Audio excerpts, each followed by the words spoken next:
I think uncertainty is the key word. I get asked a lot, what outcome would you like to see in a general election? Clarity would be the most important outcome to us.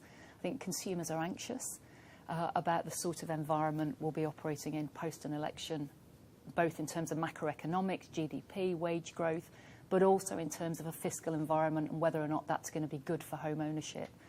The mansion tax term, although rationally would only touch a very small proportion of purchasers, clearly the implications of an environment in tax terms that isn't favourable to home ownership is a concern. Really? So you think the idea of a mansion tax is putting off house buyers right across the market, not just at the very top? I think the lack of clarity about how mansion tax would apply and what it might mean for the roll down to properties that aren't quite tipping the 2 million mark, I think it's the lack of certainty. Again, consumers like clarity. All right, and where in the country do you think we can see growth in property prices most this year? Obviously, London seems to be coming off the boil a bit. Yeah, I mean, you've got to be careful about saying off the boil. London had double-digit growth for a number of years, and that's not sustainable in price terms. So actually, that what we like to think of as readjusting is not unhelpful, I don't think, to the market going forward.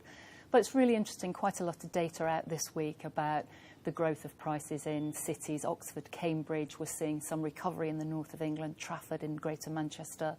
So I think a combination of where the jobs are, where people can, in the case of Oxford and to some degree Cambridge, commute into London, but of course the impact of HS2, investment in the regions, etc. We are starting to see some recovery in those places, and that's really encouraging. We've seen the rise of no-frills estate agents with lower fees. We've just seen on the market a new property portal set up to compete with Rightmove and Zoopla, in which you're a shareholder.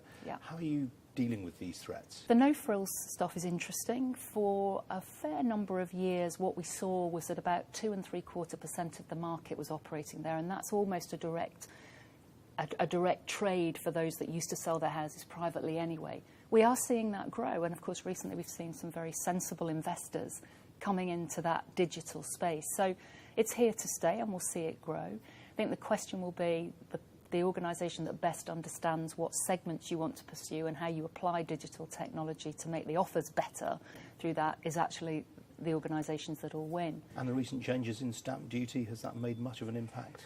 Not the catalyst that we might have hoped, actually, because I think overshadowed by the greater concern when we started this conversation, really, about clarity post a general election.